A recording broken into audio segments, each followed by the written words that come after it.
Hey everybody, welcome to UGA Sports Live. Bulldogs head coach Jim Donnan. We appreciate all. Seriously, StreamYard, you're killing me here. This is why we have a producer. Anyway, my name is Brandon Bullsey. I'm joined by Jim Donnan, the former Georgia Bulldogs head coach, and we appreciate you joining us on Monday. We normally don't do it on Monday because we listen to Kirby Smart, but for the first time in a long time, Kirby Smart's not meeting with the media on Monday. Labor Day issues came up with kids being out of class. So normally we meet on Mondays, even if it is Labor Day, but we will meet with Kirby Smart tomorrow at the normal time that we have Coach Donnan on at 12. So we're going to flip them. So we get Coach Donnan today, and you'll get Kirby tomorrow on this YouTube channel. Thank you so much for helping us reach 52,000 followers on our YouTube channel. If you're not a subscriber, please hit subscribe. It doesn't cost you anything. We'd greatly appreciate it. Coach, game one is in the books. We watched the game together on the Georgia Watch Along show. We had 10,000 people join us. I love having all those folks tune in. And I left the game. I left your house to do the postgame show. I won't say ecstatic, but I was very happy with the Bulldogs. There are some people who were worried about this or worried about that. But overall, I'm like, 2 penalties, a successful, minor injuries, hopefully. Your quarterback can run. I had optimism, Coach. Give me your thoughts on game one, and then we'll start peppering you with questions.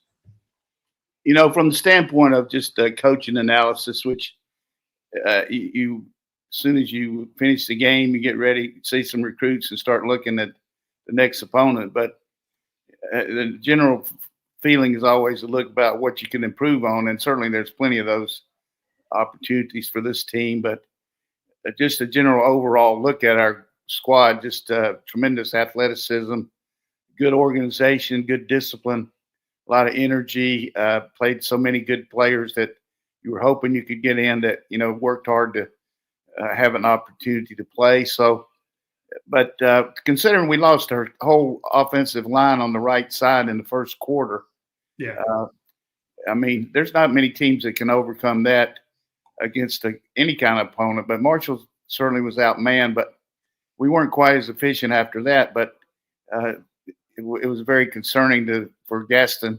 I hope that he's going to be all right. It's an ankle situation or foot, but we'll find out more this week. And then, of course, Ernest Green's had some back issues since he's been here. But when you start talking about after the game, then it's like a political debate. The first thing people do find everything wrong, which our offensive production was not quite as good as you'd hope, throwing the ball down the field maybe, or running game, busting everything loose. But defense has just swarmed them, and I like this football team. I like what we're doing, and I feel like there's so many more pros than there are cons. You could be in Tuscaloosa today. You could be in Austin today.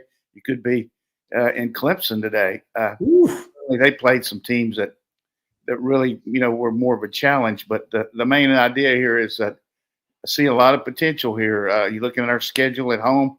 All of a sudden, Alabama doesn't look quite as daunting. Texas doesn't. They got some offensive line issues too. So I just feel like one game at a time, enjoy the ride. And Austin Peay, boy, what a tremendous victory.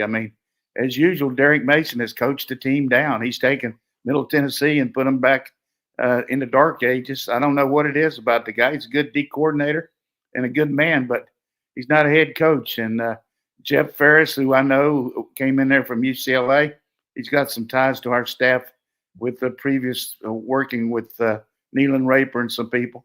Tremendous victory for that Austin Peay team, and they're going to give us some issues this week. Mainly, we'll talk about it because they're going to come in here and sell the ranch and take a lot of chances. I didn't think Marshall did. I thought Marshall played it about as close to the best as you could. Didn't throw the ball down the field. Didn't really come with a lot of pressure, and so we'll just see how we are. But it's a good week to evaluate and keep rolling. Yeah, a lot of comments, Coach, from Trip Ryder and Chris Brown talking about the defense. Trip says the defense looked angry and was thumping, and Chris Brown says that was it just me or did the defense look particularly improved from last year? I don't know how to gauge that against a team like Marshall with all those transfers, but Kirby did say there were a couple points in the game where you had everybody all 11 hats inside the hash mark. when something went wide. And yeah, they like team pursuit and fly to the ball, and he's making some good comments about our defense. There's no question that we got a good front. We saw Miller and McLeod and all those guys, and then certainly the younger guys. But again, you play without a first-round draft choice in corner too, and the fact that Dalen Everett didn't play, so we were able to get those other corners in there a little bit from standpoint of DeMello Jones and the Kelly kid. So, but I just feel like that it's good to have a show like this, get some questions and all, but I'm not very patient with some of these people who are finding too much wrong with us because, boy, I'm telling you, there's our football team. When I look around the country, and I promise you, I tried to look as many games as I could. I either watched them two at a time on a split screen and watched one on my computer and taped some. And you could ask me about Utah. I watched Utah played at 11 o'clock at night. You can watch me about anybody, and I promise you, I'll give you a good analysis of them. I mean, this should be Stump the Coach Day because I can tell you about everybody else. All right. We'll talk about Georgia, then we'll we have a new sponsor. We'll talk about Darden's Delights in a minute, and then we'll start peppering you with questions about the other teams because I was just kidding on it. All right, so I'm gonna stay on defense because we'll talk about Gunner and talk about the wide receivers, tight ends, and all that stuff. On defense, Coach, they rolled out there with Jordan Hall, Christian Miller, Quintavious Johnson, and Gabe Harris, four guys across the front. And I know it's just looks, but that was a good look to me. And then those guys had some plays. They didn't play a whole lot because they were rotating so many guys. But I don't want to say the defensive player of the game, but the guy that whose name kept popping up to me was Chris Cole. Yeah, Chris Cole and Raylan Wilson just in a position to play and make plays that you have as a linebacker type, and I just feel like the athleticism in that defensive linebacker group is just outstanding. I mean, even a guy like Terrell, backup, ended up recovering that punt that we blocked. That's another thing. Our special teams look really good. We need to shore up our protection a little bit on field goals and extra points, and that's something you like to see as a coach. Not that you don't want it good, but if it's going to happen, it needs to happen in a game like that where you don't get one blocked because somebody didn't go high and tight to the inside or whip their tail out to the outside as a guy. Those little jargon things that I always believe in. When they taught me how to block for the extra point field goal, when I wasn't a blocker, but I was the field goal holder in college. And I always used to say the last thing we would break the huddle, high and tight to the inside. And so I remember that from a long time ago. I should mention Raylan Wilson, but I guess I expected it from him. What he and CJ Allen did, again, I don't say limited snaps. They rotated so many different guys. When Georgia had 47 defensive snaps and they played like 26, that's only half the snaps, but they still led the team in tackles. And, that inside linebacker room is really good. So I feel like I'm beating a dead horse when I say, hey, CJ Allen was hot. But to your point, let's give credit where it's due to KJ Bolden had a great game. And you mentioned that block punt. Yeah, when you look at KJ, all the reps he does at free safety, usually he plays most of the time, but he was substituted for. But he's on the punt team as a gunner. He's on the punt return team as a guy that tries to block kicks. So he plays a tremendous amount of plays. But if the fans just think about a practice during the week compared to a game, 47 snaps is not a normal game. I mean, if you play really good on defense, you might play 70, 65. But they would get, I would say, between 200 and 300 snaps during the week of the team. That's not to mention all the individual stuff they do, the 7-on-7. So a kid's going to get around, 500 or 600 reps during the week playing football, and then he do 12 during the game. I mean, that's hard to believe. You mentioned that Dalen Everett didn't play. Let's talk about some of the I don't call them medical issues, but Georgia lost. Juan Gaston went out. Ernest Green went out. You touched on both of those. Dalen Everett was out.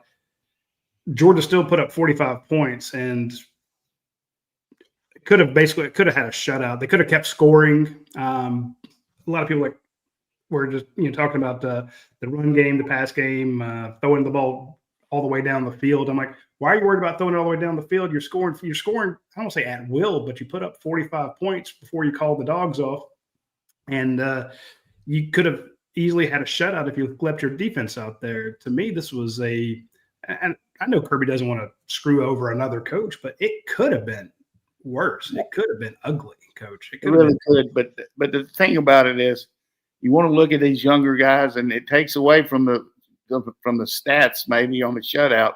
And every defense takes a lot of pride if you can shut somebody out. But it just goes to show you, when you get in there as a backup player, you got to be careful about trying to play too aggressive and give up an easy play. And it's like, I would say 70%, and we've talked about it on the watch along, when a new corner comes in there, he's going to get his ass beat because he's trying to get an interception. I mean, that's just the way it is. And we get beat right off the bat. And, hey, just get a good grade and back up and play your technique. Don't be a hero, because you're going to catch the wrath of everybody when you go in there and try to make a play that's not there. And you can't blame them for trying to impress the coaches. But, just as an overview from my standpoint, I just feel like if you're as completely accurate and honest as you can be, we have a team that has the potential, when you play another team, to play with anybody, because we've seen throughout the weekend how many games were lost, just stupid plays, critical errors, turnovers. The game last night, clock management by Dion.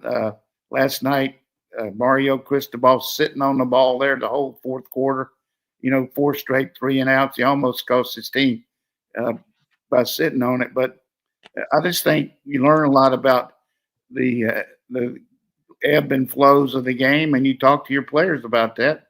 And it's all part of the process of building a championship team. And certainly Tennessee got my attention on Saturday. Impressive quarterback play and really good wide receiver play.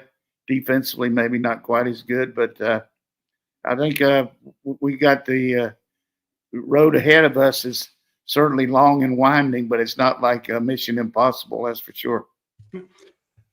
Let's say that Georgia does run into a team who doesn't make those mistakes and is playing like Tennessee did. I thought Jackson Arnold at Auburn looked really good. I've been touting him all summer and how impressive what I've been hearing about him.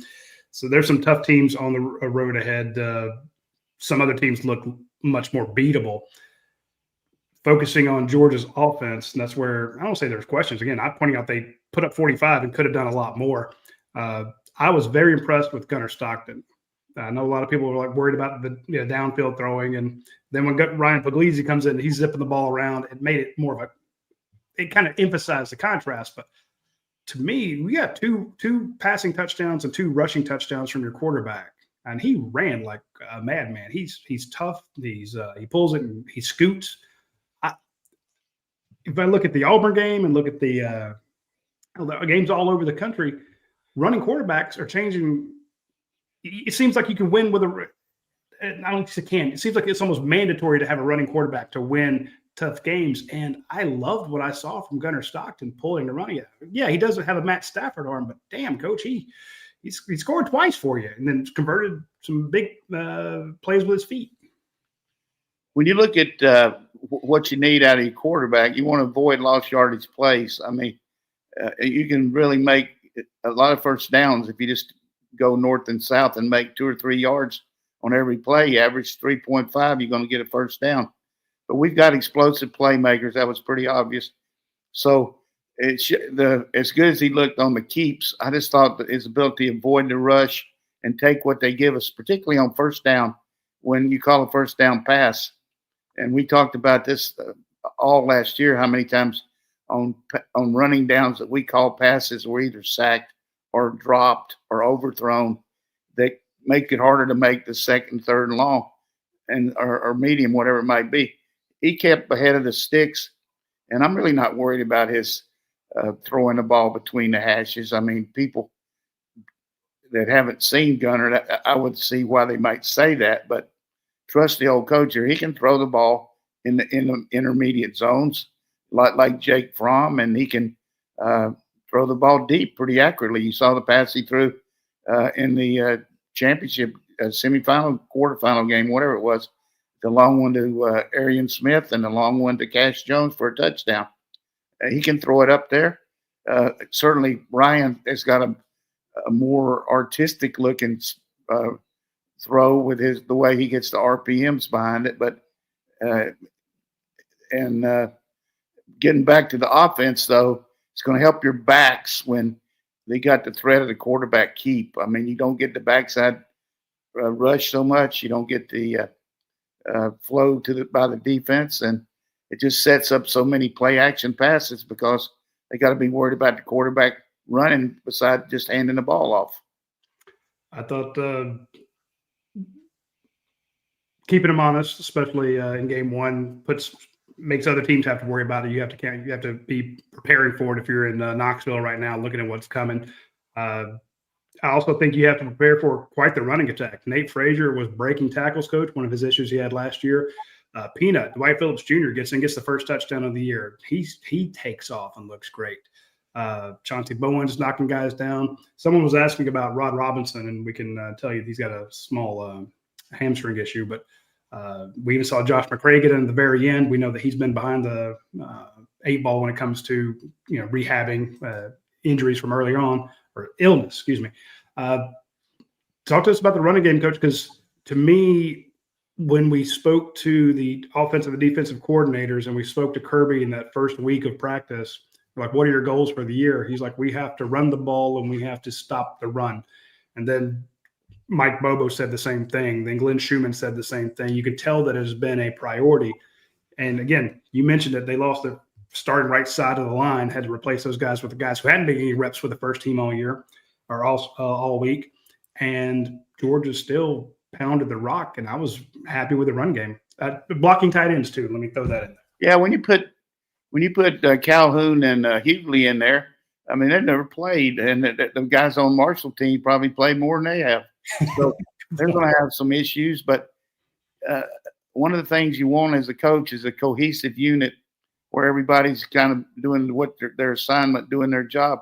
And there's 11 guys out there that maybe everybody might not do the right thing, maybe a backside cutoff or point of attack missing something.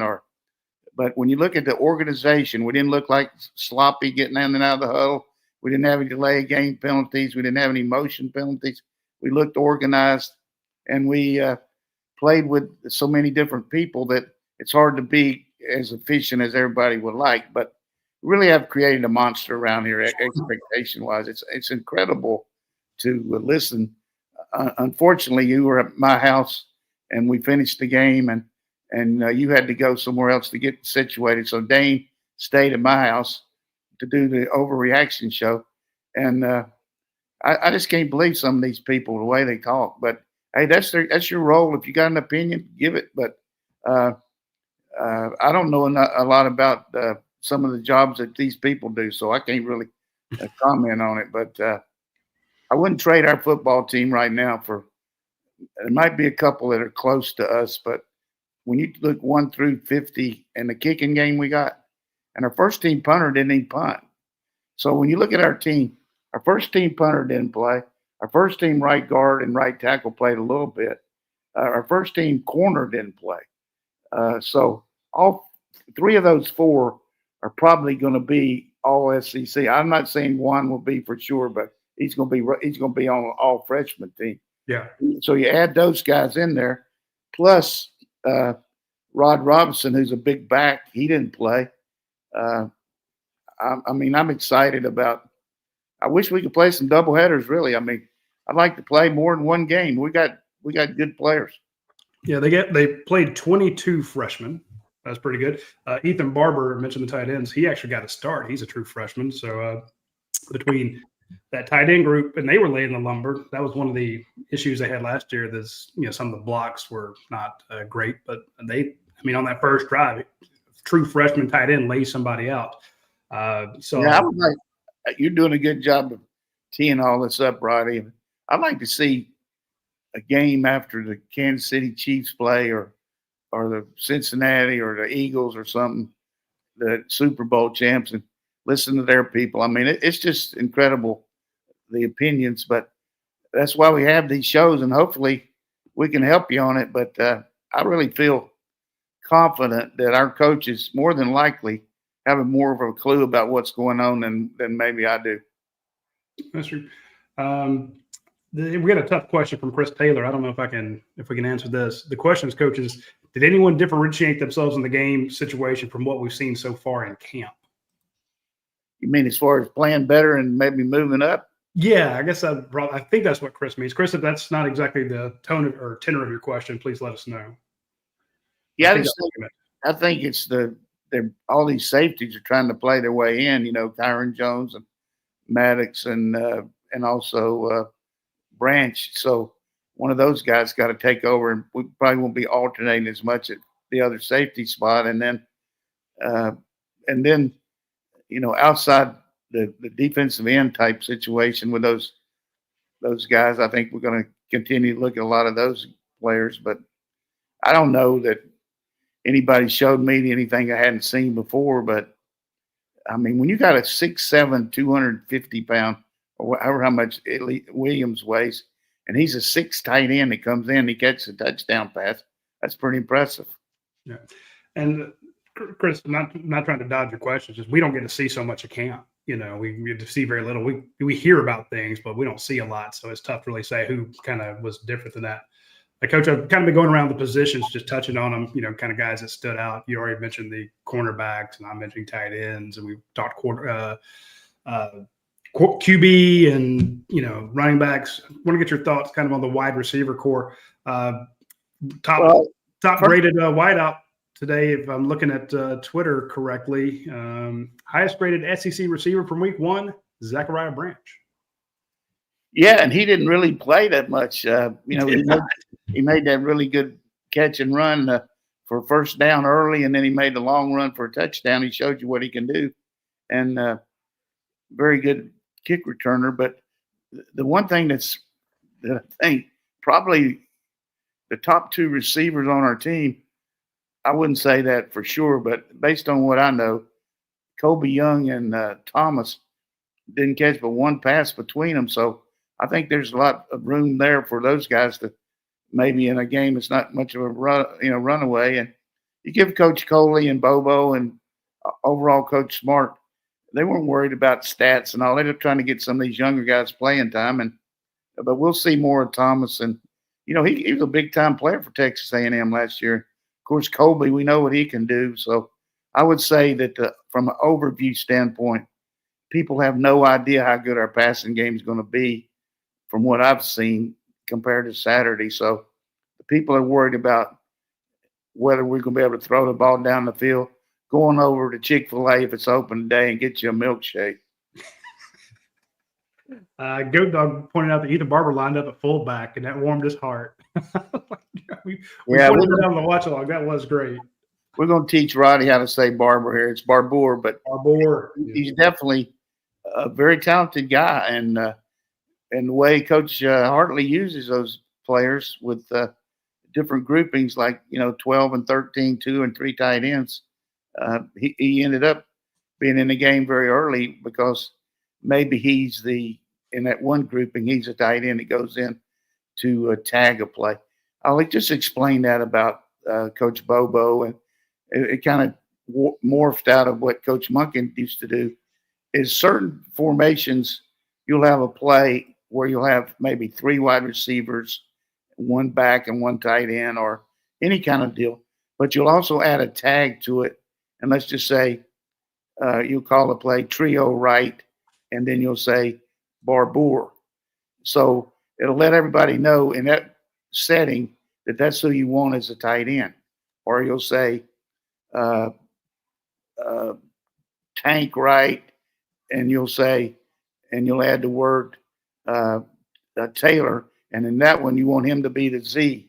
Whatever it might be, if you add a word to it, there isn't any question in the formation that special play in that formation grouping, that's who you want to be the one that's going to be in the emphasis there. You see what I'm saying? So in that case, maybe Barbour was really good at cutting off the backside, or he was the guy that could come across. So even though he might not have been the starter, that was the formation call. So we got a lot of tag plays like that. I'm wondering if that tag is throw to Zach Branch, throw him a 3-yard pass and watch him take it 49 yards down the sideline and score. That's exactly that. Not that situation, but if you say you're going to run an out and up or a double move like McConkey did against Tennessee 2 years ago, they might just say, we don't want to hear after the fact that we ran that double move with somebody else beside McConkey. So you tag it just to emphasize it. But in the case of the pass to Zachariah, it was set up to be a kind of a fake pump screen and hit the guy faking a block and going down the field. But Marshall played it pretty well. So very good poise by Gunner coming back and throwing the initial screen, which at that point Branch was pretty close to the boundary, and then Dylan Bell made a tremendous block downfield, kind of shielded the guy, and you saw the explosiveness that Branch has. I mean, he just really quick. Yeah, Chris Taylor says Branch needs to take Dylan Bell to lunch for that touchdown. Well, he probably will. I mean, probably take him to Chuck's. Yeah, take him to Chuck's Fish where they got some money over there. Hey, let me just tell you, these guys don't go out for anything except the big time now. They're on NIL. They don't mess around with these small places. So plus, they got the cafe built into their whole. Got the restaurant built into the building. So, and one thing Kirby has done in his infinite wisdom is you can't eat there all the time. You know, it's kind of on the weekends. It really is kind of not really that cost per, to open it up. So they give everybody a card that has about 15 places in Athens that they can use, that they can go and charge it. And I certainly got a limit on what they can charge, but it makes it easier for the guys to eat good instead of just giving them money. So they got this red card that they can go out and just present that. And so they do a good job of going around town and eating.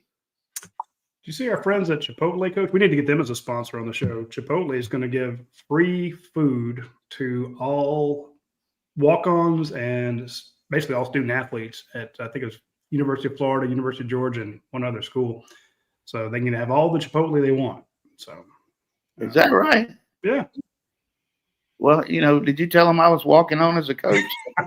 I remember John Lilly years ago, especially when I was much fatter. They had a camp, Coach, and they had hundreds of pizza boxes. They feed all those 7-on-7 teams. They fed them all pizza. And I got a picture of me standing in front of like 60 empty pizza boxes. Coach Lilly looked me up and down and goes, well, I could use you as an up back. Yeah, you'd be good on the punt team, but I'm like, so I'm gonna walk on as a 6th-string up back just to get that Chipotle card. So let them know I'm coming. I can give you some stories, some horror stories over here on camp feeding kids and cooperation with the different places. Most of the time you get pretty good, but one of the worst things can happen is counting on somebody delivering food for all these hungry kids and you don't get it, or the cafeteria is not open, or they closed it at 5 minutes before they're supposed to, and the kid was taking a shower and didn't get to go in there and eat. I mean, it's ridiculous. Yeah, I did see at those camps. I'll give a shout out to Brian Gant. He'd show up in that big truck he has all the decals on it, and it was full of food. So he takes care of them. All right, Coach, I'm going to go to the dog event and get a couple questions there. I have more to ask you. We still have to talk about the O-line and a couple other positions, but this was the first one that came to mind. It was from Get Up Kid for UGA on UGAsports.com. He said the O-line seemed a bit up and down in the first game. Do you generally look hard at the game film after the first week and tweak a few things, or do you continue to look forward and trust the line will continue to gel? Well, in the defense of the O-line, you lost 2 starters there in the first quarter, so it didn't look quite as good. He's right, but we weren't planning on that, and so none of those guys really worked that much with the first team. So your communication is not is such, and you certainly maybe try some things that with your first team that you might not try with your second. So, but as far as tweaking and all, you're gonna continue to build and all, but you don't want to give up on something just because it didn't work in the first game. But there comes a point, and this was my philosophy way over the years, is if it doesn't work in practice, it's probably not going to work in a game. So I thought we did a good job of some new run scheme wise, a little bit of the toss sweep. We'd runs before, but you saw the explosiveness of Phillips there on the corner. And so I just feel like, from my perspective, the O-line is really coming along. Bobo, a very good center and left guard. Micah Marks is a veteran, and so is Freeling. He had a good grade. So if we can play that good the rest of the year, I'll be okay. But I think we'll play a lot better. Yeah, I'm with you there. It's tough to let them gel when you lose half of them in one game. So yeah, I thought it was a great question. It's like, do you definitely? I would overreact after the first game, Coach. I'm pulling guys and moving stuff around. I'm impatient.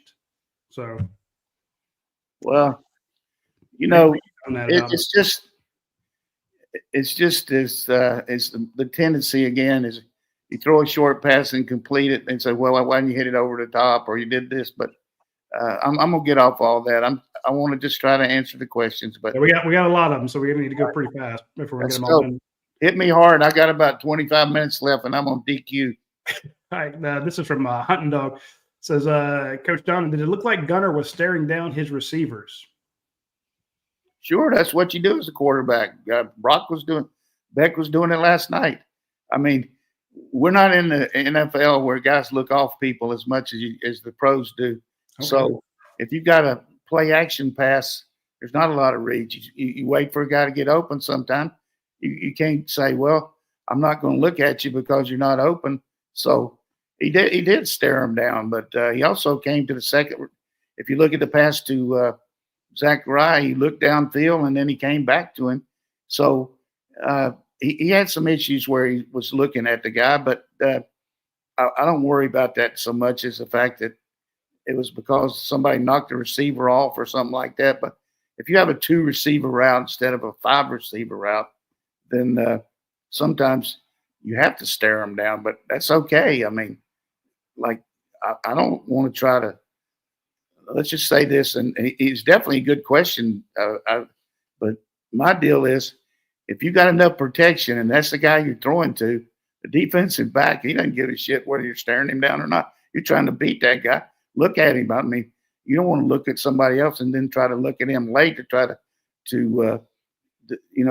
throw the defense off.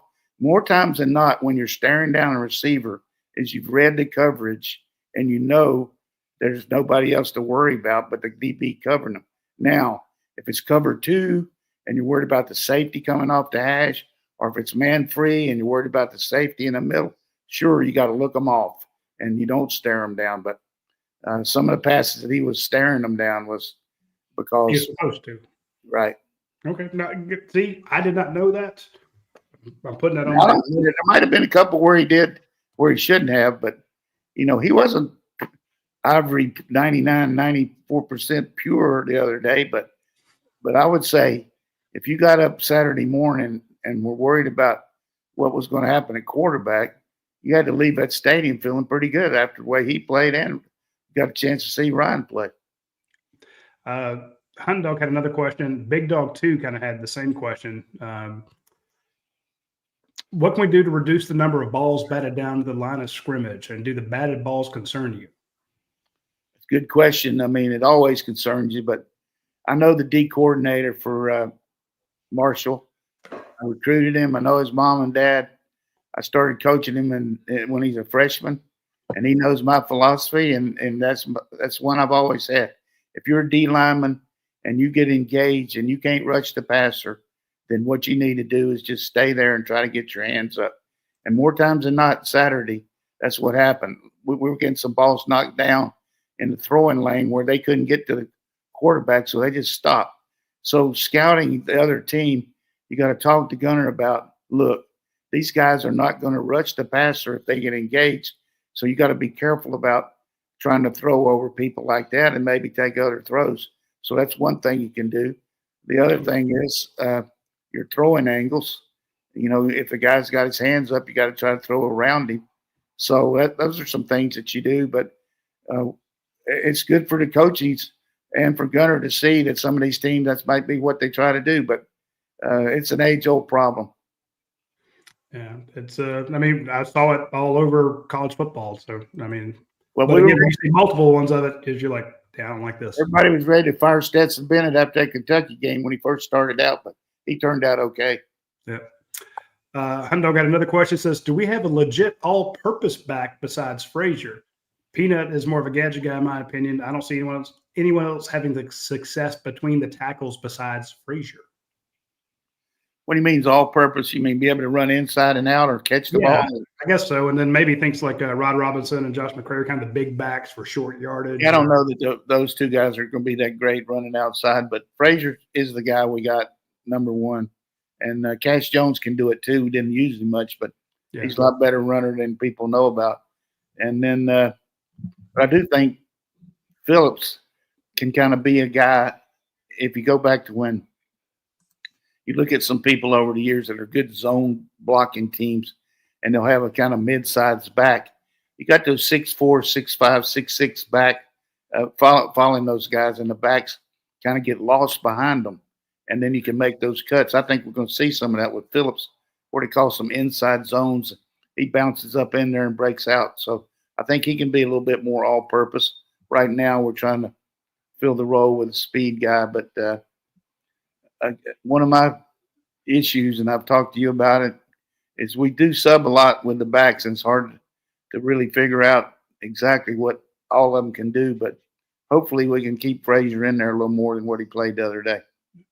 I think Chauncey Bowens might be that guy. I was impressed to see them throwing it to him too. I think in my head, I kind of compartmentalized him as not being the pass catching running back, but he can catch. So yeah, I mean, seriously, I mean, how many plays we ran, you got 60, 70 plays, and you got 6 backs playing. It's hard for him to do everything, but Bowens has really developed as a receiver. He's gotten a lot better on his pass pro. The hardest thing for any freshman or younger guy, you know, any back can run the ball. That's why he got a scholarship. But being able to pick up the blitzes, being able to make the calls back there and help the tight ends or tackles on their protection, that's something you got to learn. And the only way to do it is just a lot of reps. So, and that's why you don't see them in on third down a lot.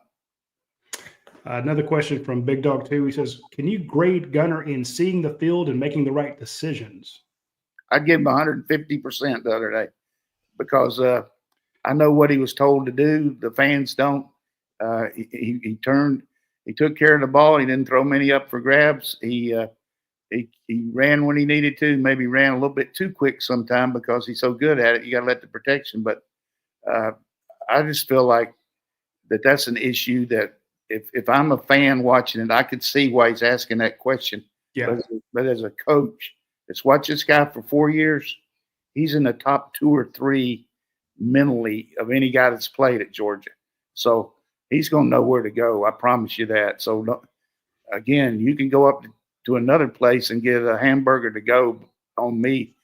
That's going to be okay with Gunner. And speaking of where to go, I want to mention our friends over at Darden's Delights. Now, Darden's Delights is a new sponsor to our show, and it's 2 former Georgia graduates. Okay, these are people, you know, who went to the University of Georgia, and they were at a bake sale.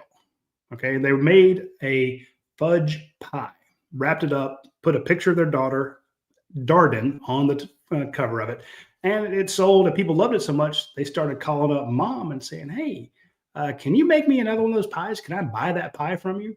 And sure enough, it launched a business. Now, there is a charity aspect to this company. Okay, it's not just a pie company, you know, here in Georgia. And of course, they ship these pies, so you can go ahead and order them. But Darden has Down syndrome, like my nephew Alex, and a lot of the proceeds and the efforts behind this are to help kids with developmental disabilities. I say kids, Alex is now 33. But my point is, there is a fantastic pie company from two former Georgia grads, or two Georgia, I say former as if that, they stopped being Georgia grads, but two Georgia alums whose other daughter is now at UGA.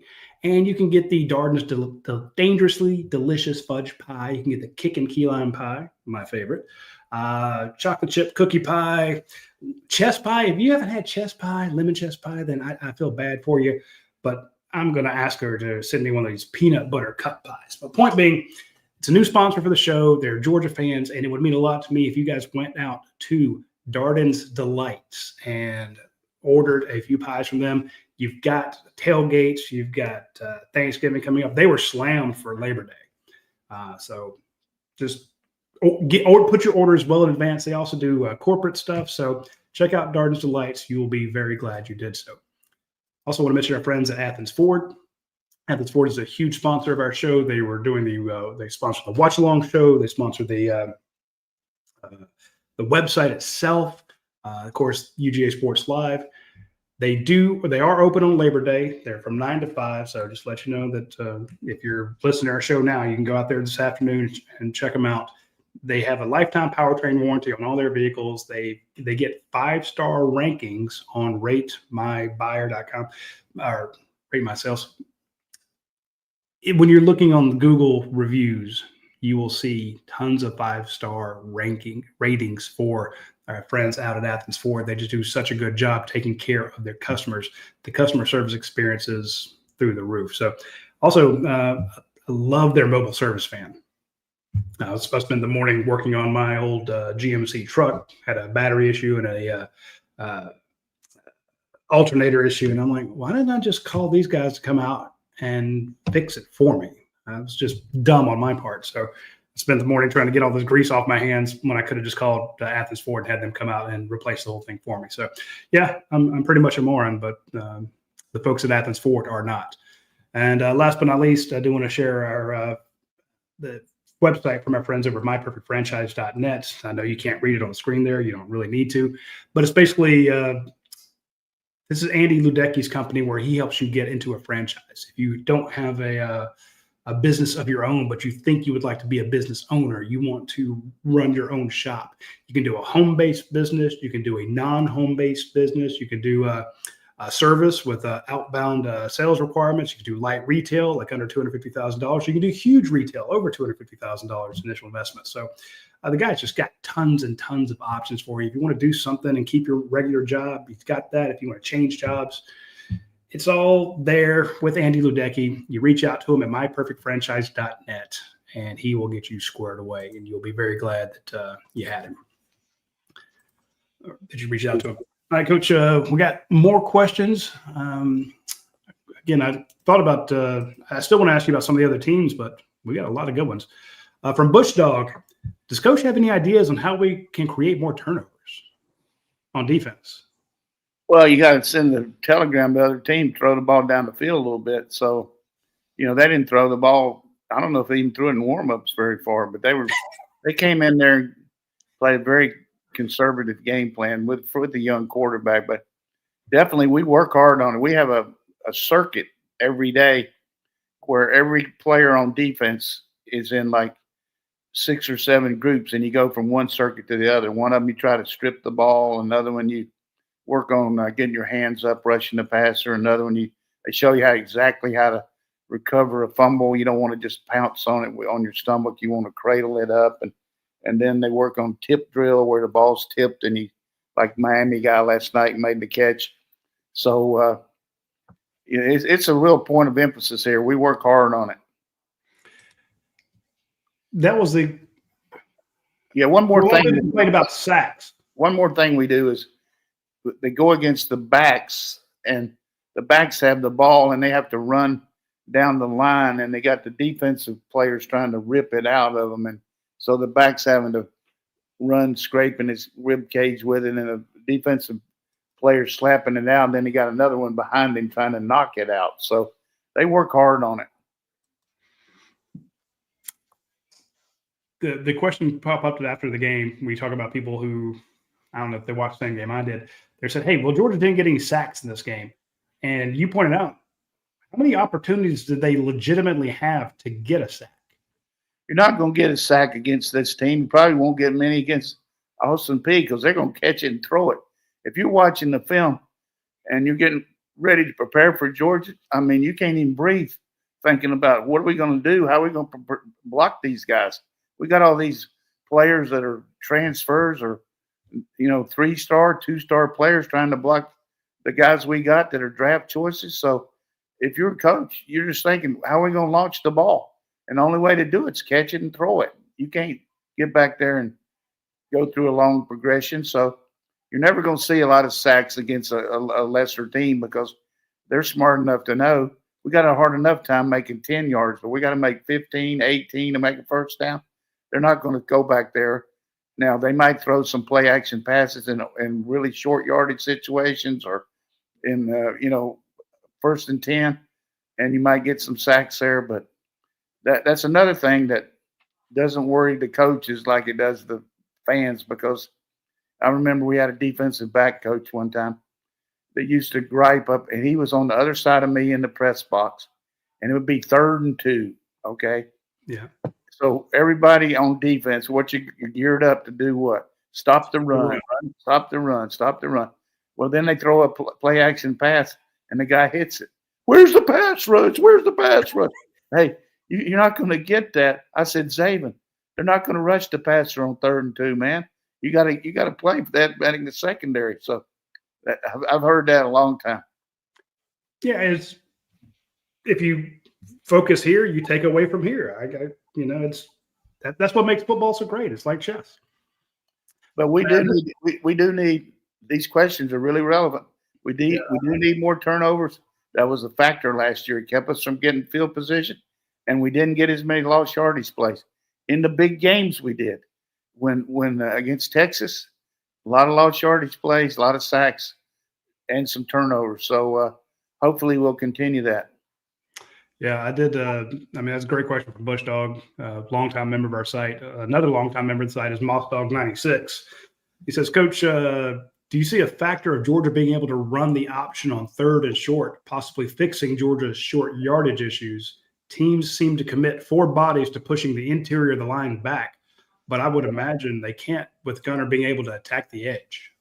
Well, you saw me jump up and it's hard for me to get up right now, but when they ran a speed option, I asked Mike by text, which he hasn't answered me. He doesn't answer me much, but I said, you were trying to make me and your dad, his dad ran the option in high school. That was a little caveat to make us happy.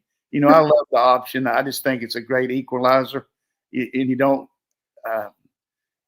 like I used to tell our players, so what? It's 3rd and 1, 3rd and 2. We might be able to knock them off the ball. Hopefully we can. We don't need to prove our bravado here. We can run this little play action pass in the flat, and the guy's going to be so open that your mother could hit him. So let's do that. That's the percentage is better doing that than is knocking them back. But there comes a time where you got to knock them back and make that yards. That's for sure. The same thing with the option. You don't have to block everybody and knock them around. You can get angles on down blocks instead of just zone blocking. You can block down, take it to the end man on the line, and keep her pitch. I mean, that's how I won a lot of games. My teams won a lot of games running the option, and you see so many teams in football now that aren't quite as good as, say, some other teams running the option to be an equalizer. And one thing we're seeing out of the spread now is a form of that when you got an RPO where it's a run or pass. Every time you can run the ball, and then if it's not there, you just pull it and throw the ball. So option football is really big, and it's something that the reason we haven't run it much here is because you worry about the quarterback getting hurt or quarterbacks aren't in tune with being runners. But we ran it some with Stetson, and we're going to see kind of some of the same package with Stetson, and boy, he looked great doing it. Yeah, no question. I did see that one kind of we rolled out to his left there, and that wasn't good. That wasn't good. I mean, but the potential. I mean, that was because you saw it immediately. You called out right before it happened. You actually called the play, and that could have been. Well, here's the thing too. You'll hit that one soon. Here's the thing too. So you're the defensive team that's getting ready for Georgia, whether it's Alabama, Tennessee, whatever it is, and you're thinking about your short yardage package. So you're telling your safeties, hey, we want you to creep up there and be ready to help the pile and be ready. Unless you get a key that it's a pass, support the run quickly. But most teams in a short yardage situation, I'm going to be very elementary here. If you have a wide receiver, the guy on him is usually playing man to man because he can't be involved in stopping the run, but his job is those other 10 are, so he's going to play him man. So that receiver, all he's got to do is run that guy off. He doesn't have to block him. He can just run him off. So the next support guy is going to be the safety or the linebacker, depending on whether they pinch. So let's just say the end pinches down, then the linebacker will scrape off. So quarterback reads him and pitches. So you better have some safety coming inside out to make the play. And that's where Mike is teaching our receiver along with Coley to have a 10-yard rule there. So you're looking at the guy, even though he's playing you man, if he backs up, you look at that safety. So instead of just running down there and blocking him, you've already occupied him. Take 3 steps and now crack that safety. So you've taken care of 2 people with your wide receiver. Your quarterback's taking care of the pitch guy who's got the quarterback. And now you got the, situation in the open field for your back. But the other day, what happened was the man that had the quarterback ran up the field.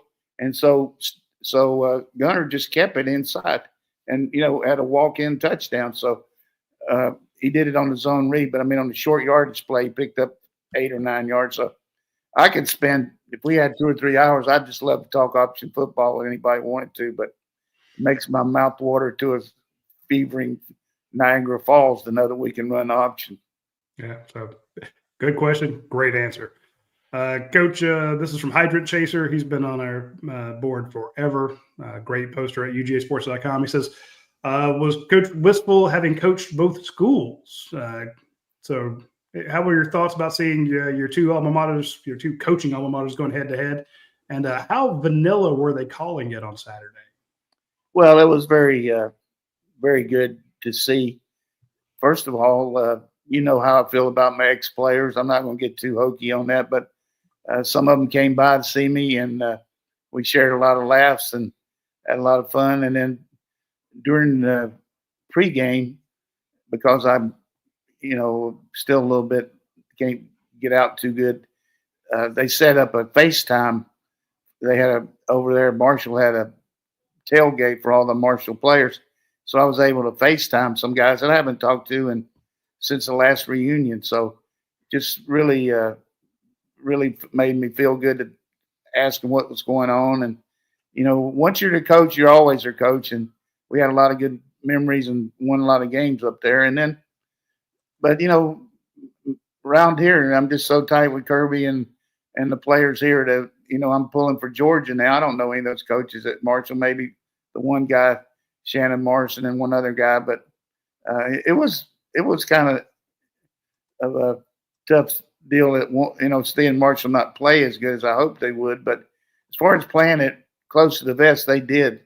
They wanted to not give Georgia anything easy with turnovers, so they had a young quarterback trying to get him ready, and their defense made some really bad defensive moves, like the 2 times Gunner kept it. The guy that had the quarterback just went all the way inside. And, I don't care who you are. You can't operate making defensive mistakes. But I take a lot of pride in a couple things. When we left Marshall, they didn't lose the game for 2 years. We left with some damn good players, and they had some good coaches, but it wasn't like we left the cupboard bare. And then here we started out and had some situations where we were on probation and had to build some facilities, and we didn't do as good as I hoped, and he didn't give me as long as I hoped we'd have, but I do feel like we were able to make it relevant, and Coach Rick came in and did a tremendous job, and a lot of the players that we recruited and he recruited got Georgia in there pretty quick, and he didn't have to go against maybe quite the teams that we did there when Spurrier and Coach Fulmer were going, and he took advantage of it and got them really close. So, I can go to my grave knowing that I did all I could for Georgia and Marshall. You talk about some of those other teams. We got just a few minutes left, Coach. Give me your thoughts on let's go Arch Manning in Texas. Yeah, I was disappointed in Arch's and the offensive line for Texas. There's no question that they lost some good players drafted, and they just they won the statistical deal.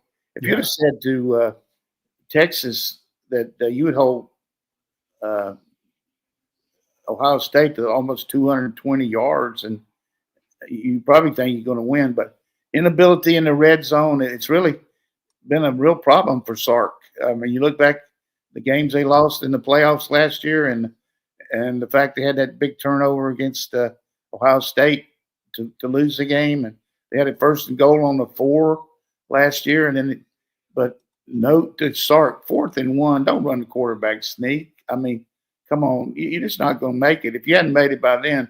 And so they had 2 really bad series inside the 10, and then just didn't feel like Arch was in too much of a mode there, and then he got it kind of rolling in the 4th quarter, but it's too late.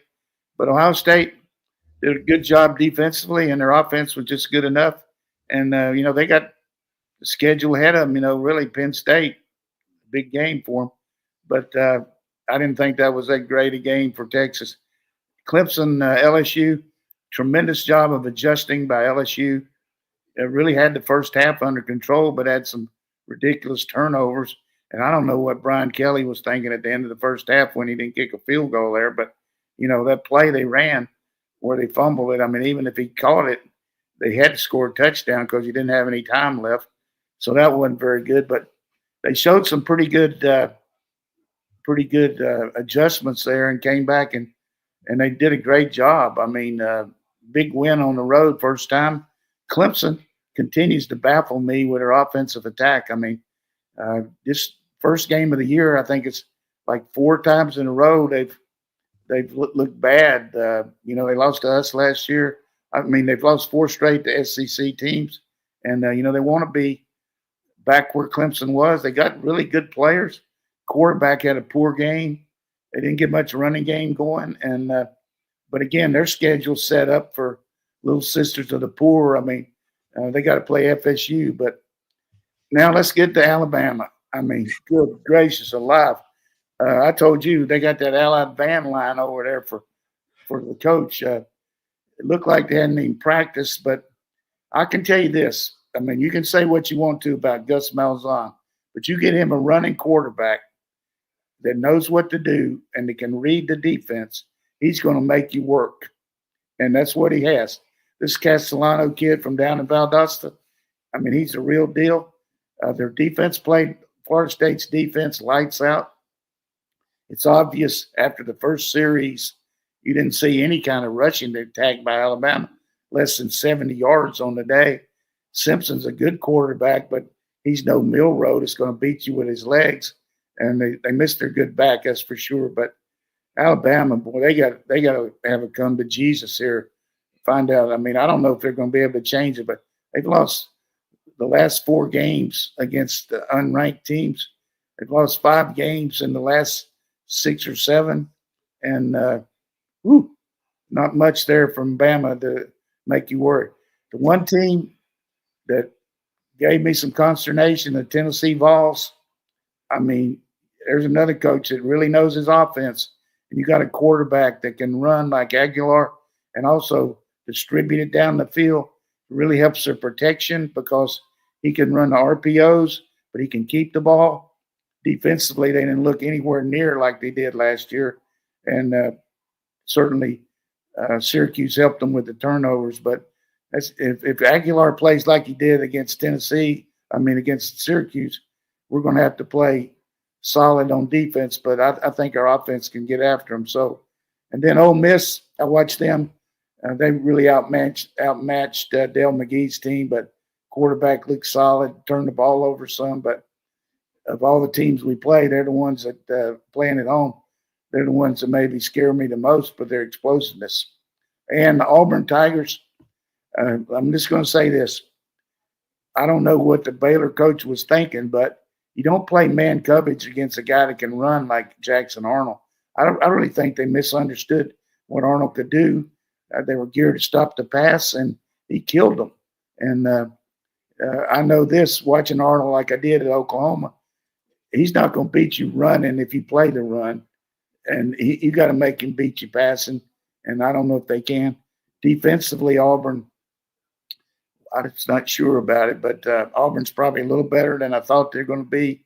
But you got to factor in, I thought Baylor didn't do a very good job against them. So that's pretty much what I got. Is there anybody else that need?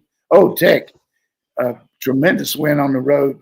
Boy, I tell you what, if you want a quarterback that's going to hang his hat for you every game and play his butt off, that kid is just a winner. He makes every play that's necessary, and he was very good at keeping the ball and just good enough throwing it. And Tech's defense solid, but big win for him on the road. I think Tech can maybe have a better record than he did last year. I don't know if they're going to be a threat in the ACC, but so I got 8 hours now until I get to see Bill Belichick's girlfriend. So I got to rest and see what kind of outfit she's going to have. Is she going to have a coach's outfit on the sideline? Is she going to be a long coat? Is she going to have on sunglasses? Is she going to have on a headset? Is she going to be passing out the water? Is she going to be out there for the coin toss? Is she going to be standing? Is she going to be standing beside Mia Hamm? What's she going to do? And then let's watch the game.